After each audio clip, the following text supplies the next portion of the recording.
우리가 지금 경험하고 있는 코로나 팬데믹은 많은 것을 바꾸어 놓고 있는 중입니다.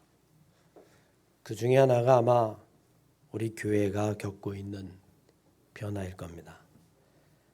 사도행전 2장에 나와 있는 교회의 시작, 교회의 기원은 사실 모이는 것으로부터 시작된 것 여러분 아실 겁니다. 예루살렘을 떠나지 말고 모여서 기도하라. 몇 날이 못 되어 너희는 내가 약속한 성령을 선물로 받게 될 것이다.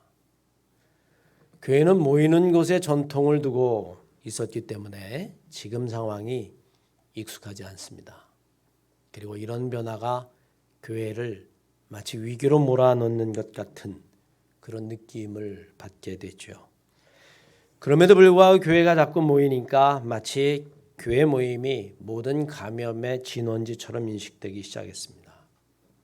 하지만 사실 엄밀하게 팩트를 체크해 보면 정상적인 교회 대면 예배는 거의 감염이 없는 것으로 밝혀졌습니다. 보건복지부 중앙사고수습본부, 약칭 우리가 중수본이라고 이야기하죠. 그때 실무 책임자 손영래라고 하는 사회전략가 반장이 밝힌 내용, 그리고 각종 언론의 보도를 분석한 내용을 가지고 팩트를 체크해 봅니다. 방역 수칙을 잘 지키고 마스크를 쓰고 떨어져 앉아서 1시간 딱 예배를 드리고 가는 이 교회의 모임이 하루에도 700만 명씩 밀집해서 움직이는 대중교통수단, 지하철이나 버스보다 훨씬 더 문제가 많은 것처럼 보도된 이유가 도대체 무엇일까? 그는 그 원인을 분석하면서 다음과 같이 이야기합니다. 첫째, 교회는 집단으로 모여 있기 때문에 그 표본을 검사하기가 아주 수월하다. 그러니까 다른 데서 감염이 돼서 와도 일단 교회에서 모여서 예배를 드렸기 때문에 이 모든 것들이 다 교회 발 감염으로 수치가 잡힌다는 거예요. 감염된 교인이나 아니면 여러 사람들 전부 교회 발로 잡히기 때문에 그렇다라고 이야기하고, 두 번째는 일반 국민들은 감염의 원인이 되는 이단 교회들, 이단 모임들, 주로 이 이단 모임은 합숙 생활을 하거나 집단 생활을 하거나 그런 경향을 띠고 있는데 이걸 다 교회로 언론이 보도해 버리니까 교회가 마치 감염의 중심이 된 것 같은. 그리고 한번 그런 일이 생기면 모든 언론에서 집중적으로 KBS, SBS, MBC뿐만이 아니라 종합편성 뉴스까지 모든 뉴스에서 매일 언론이 보도되니까 그것이 마치 확대되고 과장되고 왜곡된 보도처럼 그렇게 낙인을 찍는 효과를 갖게 되었다라고 이야기합니다. 지난 1월 1일 중앙재난안전본부 발표에 따르면 교회의 경우 밀집도가 낮고 사전에 방역 조치가 이루어져 지금까지 대면 예배를 통한 감염은 거의 없었다. 확진자가 나와도 방역 수칙을 잘 지킨 교회는 수백 명이 모여도 절대로 집단 감염으로 가지 않았다는 거죠. 5인 이상 모임 금지, 이 모임이라고 하는 것에 대한 과도한 집착과 반응들이 마치 모임을 핵심으로 삼는 이 교회를 감염의 진원지처럼 희생양으로 삼았다라고 하는 것이 대부분의 지적입니다. 그러나 이런 팩트를 가지고 다투고 싶은 마음은 조금도 없습니다. 왜냐하면 주님의 교회는 세상의 빛이요 소금이라고 부탁하셨기 때문에 그렇습니다. 세상 사람들이 조금이라도 불편해한다면 백신이 접종이 되어서 모든 사람들이 다 일상적으로 생활이 회복되어질 때까지, 불안이 해소될 때까지 교회는 얼마든지 참고 협조할 수 있습니다. 최선의 방법은 아니지만 차선으로라도 우리가 온라인으로 예배를 드릴 수 있으니 우리는 일시적으로라도 이것을 이용하면 될 겁니다. 그러나 이런 코로나 팬데믹 현상이 우리로 하여금 우리가 하나님에게서 멀어지고 교회에서 멀어지고 신앙이 식어가고 약해지는 그런 이유가 되어서는 안 될 겁니다. 오히려 그리스도인들 그리고 교회는 좀 더 깊은 차원에서 지금 교회가 당하고 있는 이 시험과 위기가 무엇인지를 영적으로 깨닫고 그리고 깊이 살펴보고 오히려 믿음으로 이겨나갈 뿐만이 아니라 하나님에 대한 믿음, 더 나아가서 교회를 회복할 수 있는 그런 계기가 되어야 될 겁니다. 저는 바라고 우리 한마음교회 성도 여러분들이 단순히 코로나만 보지 말고 정말 교회가 경험하고 있는 위기가 무엇인지 그리고 이 시험을 교회가 어떻게 이겨나가야 할 것인지를 깊이 깨달을 수 있는 그런 영적인 은혜와 통찰력이 있는 우리 한마음교회 성도들 되시기를 주의 이름으로 간절히 축원합니다. 오늘 본문 말씀에 보면 주님이 마귀에게 시험을 받으러 광야에 가셨다라고 이야기합니다. 주님이 마귀에게 시험을 받았다라고 하는 이야기는 얼마든지 우리도 이와 같은 시험을 당할 수 있을 뿐만 아니라 어쩌면 지금도 당하고 있는 것인지도 모르고 동시에 주님이 이런 시험을 잘 이긴 것처럼 우리도 우리에게 다가오는 시험들을 잘 이기고 정말 하나님이 원하시는 참 믿음으로 거듭나야 한다라고 하는 사실을 오늘 본문 말씀은 보여주죠.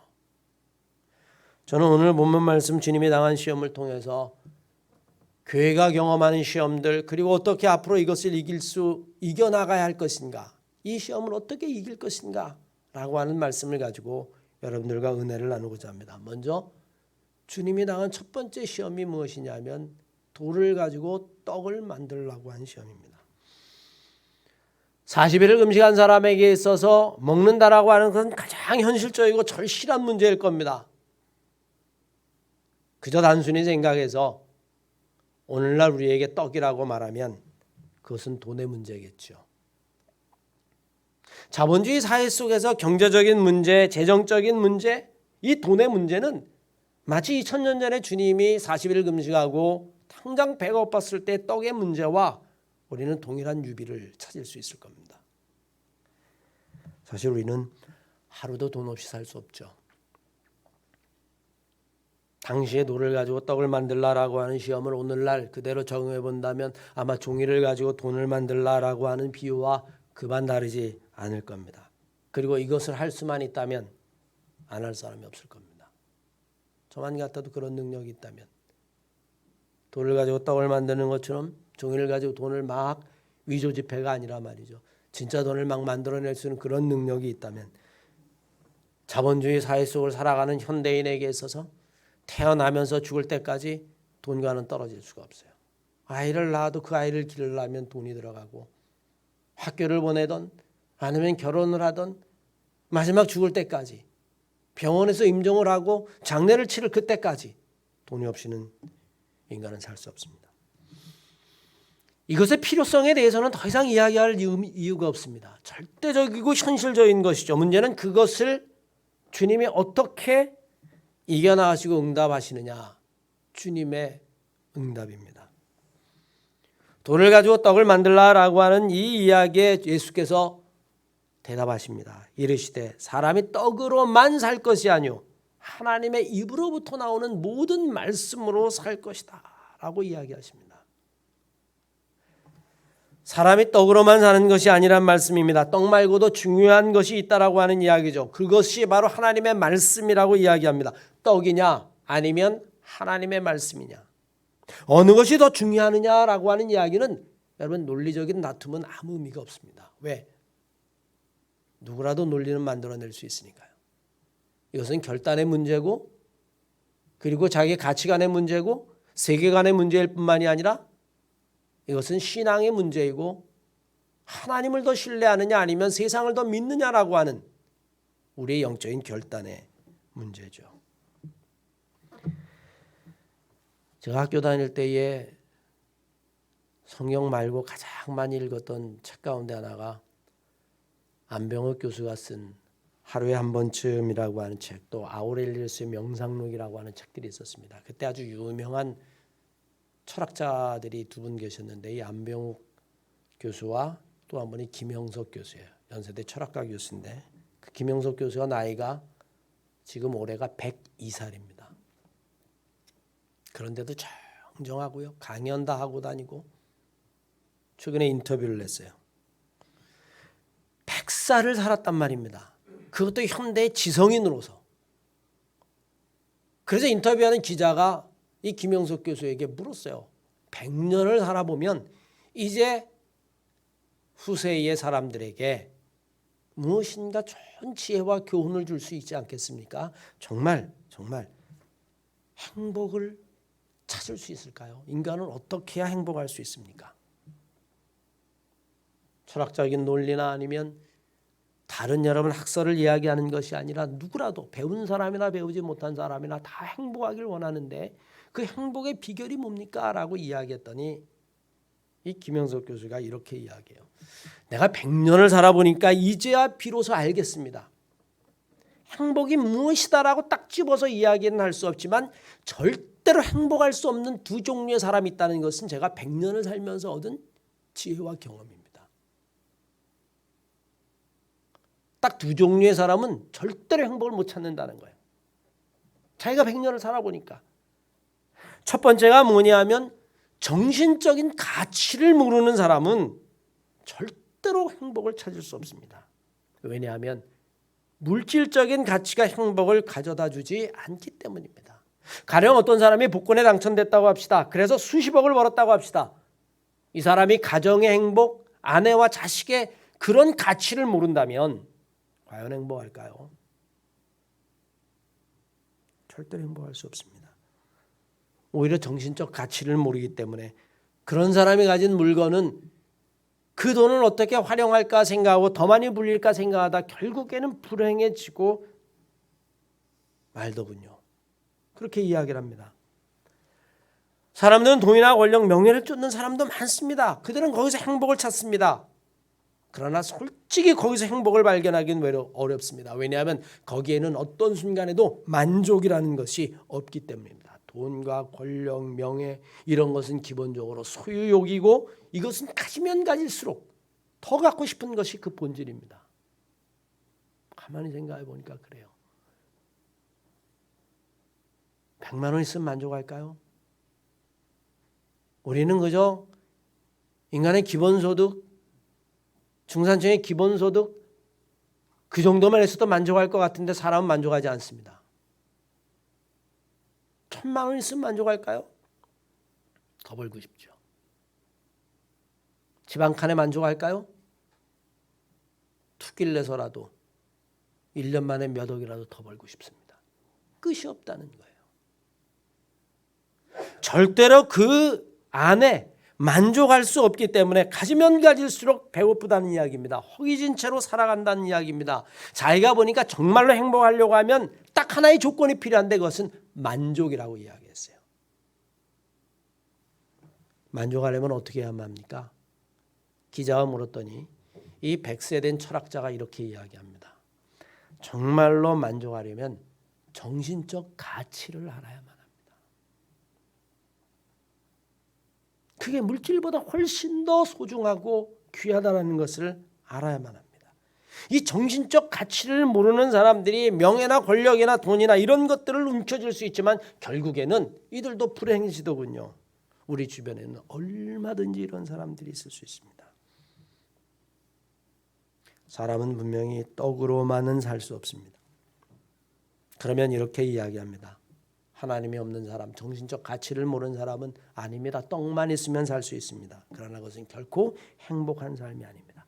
그것은 주님이 원하는 삶도 아닙니다. 주님은 돌을 가지고 결코 떡을 만들지 않았습니다. 그게 인간의 본질이 아니라 하나님의 말씀이 바로 인간의 본질이라고 믿었기 때문입니다. 그런데 언제부턴가 오늘날 이 땅에 있는 교회들이 점점 세상을 닮아갑니다.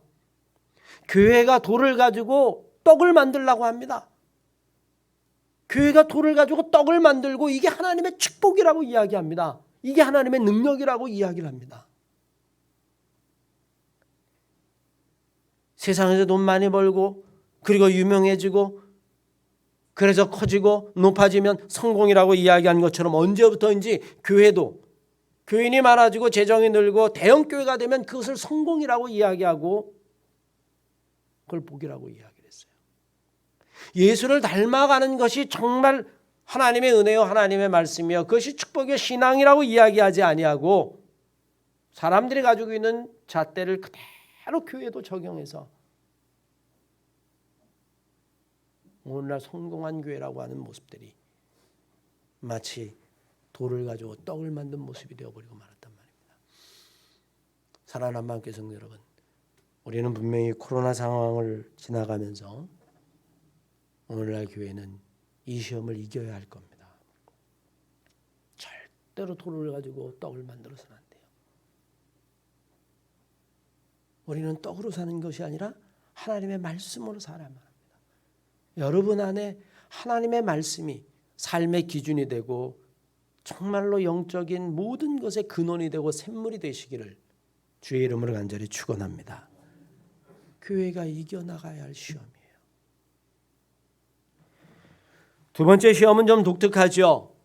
마귀가 예수를 거룩한 성에 데려다가 성전 꼭대기에 세웁니다. 그리고 네가 정말 하나님의 아들이거든 여기서 뛰어내려라. 그러면 하나님이 천사를 보내서 너를 지키실 것이다. 너를 절대로 다치지 아니할 것이다. 너를 보호할 것이다 라고 이야기합니다. 거룩한 성의 꼭대기에 그것을 세웠다라고 하는 것은 이것은 그 당시의 전통으로 보면 지위가 높고 신앙이 좋은 사람을 의미합니다. 유대인의 건축 전통에 따르면 일반적으로 건물의 꼭대기라고 이야기하는 것은 지성소나 아니면 높은 사람이 올라가는 것이에요. 높은 지위에 있는 사람이 올라간다는 얘기는 믿음이 좋은 것을 의미하는 것이고 믿음이 좋은 사람들이 이 두 번째 시험에는 빠지기 쉽다는 겁니다. 마귀가 이야기합니다. 뛰어내려라. 천군 천사가 너를 지켜줄 것이다. 믿음이 없는 사람은 이런 시험 오지 않습니다. 왜? 뛰어내릴 엄두를 내지 않으니까요. 내가 뛰어내린다고 천사가 날 지켜줘? 그런 믿음이 없으니까요. 하지만 정말 하나님을 믿는 사람들에게 이런 시험이 옵니다. 그래, 내가 뛰어내리면 하나님이 나를 사랑하니까, 하나님이 나를 사랑하는 걸 내가 분명히 믿으니까 하나님이 나를 지켜주실 것이야. 하나님이 나를 사랑한다면 나를 버려둘까? 나를 받쳐주지 않으면 그건 정말 하나님이 나를 사랑하지 않는 것이야. 내가 하나님이 나를 사랑하는지 사랑하지 않는지를 내가 한번 시험해 봐야 되겠다. 내가 믿음이 정말 있는지 없는지를 시험해 봐야 되겠다. 여러분이 만약에 성전 꼭대기에 섰다면 어떤 느낌이실까요? 내가 정말 믿음이 있는 건가? 믿음이 있다면 이 산으로 옮겨서 저 바다에 던져라도 던진다라고 이야기하고 성경에 보면 독을 먹어도 죽지 않는다라고 이야기하는데 내가 여기서 뛰어내리면 하나님께서 나를 지켜주실 것이야. 그렇지 않다면 아마 내가 믿음이 없는 것일 것이야. 그런 유혹에 빠지지 않을까요? 우리는 종종 나를 향한 하나님의 은총을 넘어서서 우리가 무엇을 하든지 하나님은 내 편이라고 하는 영적인 교만까지 나갈 수 있어요. 오늘날 믿음이 좋다라고 하는 그리스도인이 심지어는 교회가 빠져있는 시험입니다. 영국의 위대한 문호 섹스피어는 이렇게 이야기했어요. 마귀도 때로는 성경을 이용한다. 천사만 성경을 인용하는 게 아니라 마귀도 때로는 성경을 인용한다는 거예요. 마치 하나님의 말씀이 그럴듯하게 들리는 그 순간, 내가 믿음이 세상에서 가장 좋다라고 생각하는 그 순간, 누구도 건지지 못하는 영적인 교만의 법이죠. 그래서 이렇게 이야기도 하는 겁니다. 하나님 까불면 나한테 죽어. 여러분, 이게 말입니까? 그런데 이게 목사 입에서 나온 말이. 이런 말도 했어요. 내가 하나님한테 말해서 그 사람 생명책에서 지워버리게 할 거야. 하나님이 자기 하수인입니까? 내가 하는 일이 옳든지 그르든지를 묻지 않고 하나님은 무조건 내 편이라고 생각하는 것, 이것이야말로 영적인 교만입니다. 주님은 마귀에게 이렇게 말씀하셨어요. 하나님을 시험하지 말라. 오늘날 한국교회가요, 전 세계 교회사 가운데에 그 유례가 없는 부흥과 성장을 이루었습니다. 그건 교회 역사를 공부해 보면 분명한 거예요. 그런데 너무 큰 성장과 부흥을 이루자 이제는 영적인 교만에 빠져버리고 말았습니다. 하나님은 무조건 내 편이라고 생각합니다. 하나님의 능력이 곧 나의 능력이라고 생각합니다. 그리고 이렇게 믿는 것이 정말 좋은 믿음이라고 말해왔습니다. 하나님의 능력이 나의 능력이에요. 정말 그렇습니까? 우리의 믿음과 하나님의 능력은 나를 드러내기 위해서 있는 것이 아닙니다. 그것은 하나님의 영광을 위해서만 있는 것이죠. 나를 위해서 하나님의 능력을 이용하고 하나님을 강요하게 되어질 때에, 내가 뛰어내리면 하나님 무조건 나를 바쳐야 된다라고 이야기할 때에, 그것은 마귀가 원하는 것이고 하나님을 시험하는 것이라고 하는 사실을 오늘 성경 우리들에게 분명히 이야기합니다. 주님은 분명히 말씀하셨어요. 뛰어내려서 자기의 믿음을 보이지 않으셨습니다. 뛰어내려서 하나님의 능력을 보이지도 않으셨습니다. 오히려 마귀에게 말씀하셨습니다. 하나님을 시험하지 마라. 하나님을 시험하지 마라. 마귀는 우리가 하나님을 시험하기를 원합니다. 마귀는 하나님의 능력을 자기 개인의 영광을 위하여 쓰기를 부추깁니다. 왜 그럴까요? 바로 그래야 우리가 타락하기 때문입니다. 그래야 우리가 시험에 빠지기 때문입니다. 이런 시험은 믿음이 없는 사람이 당하는 것이 아니라 오히려 내가 믿음이 정말 좋다라고 하는 사람이 당하는 시험이죠. 오늘날 한국교회는 이 시험에 빠져 있어요. 하나님이 다 내 편이라고 생각하는, 우리 미국의 대통령이었던 에이브러함 링컨의 명언을 마음에 새겨야 할 겁니다. 무조건 하나님이 당신 편이라고 생각하지 마십시오. 내가 하는 행위가, 내가 하는 말이 지금 하나님이 기뻐하는 것인가를 생각하십시오. 끝으로 세 번째 시험은 우리의 욕망을 향한 시험이라고 하는 사실을 우리는 기억해야만 합니다. 두 번째도 주님이 이기셨습니다. 그러자 이번에는 정말 높은 곳에 끌고 올라갔습니다. 그리고 천하 만국의 모든 걸 다 보여주고 영광을 보여주며 나를 경배하면 이 모든 것들을 다 주겠다라고 이야기합니다. 사실 이 욕망에서 자유스러운 사람은 아무도 없습니다. 마귀가 모든 것을 다 주겠다는 유혹이야말로 인간에게는 축구의 유혹이나 다름이 없죠. 이건 믿음이 있는 사람이건 아니면 믿음이 없는 사람이건 모두에게 다가오는 유혹입니다.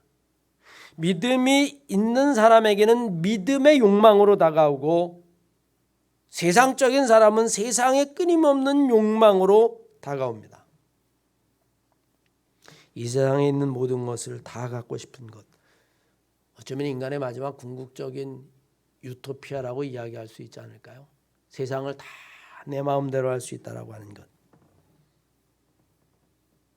여러분, 세상을 다 내 마음대로 할 수 있다면 어떤 생각이 들 거세요?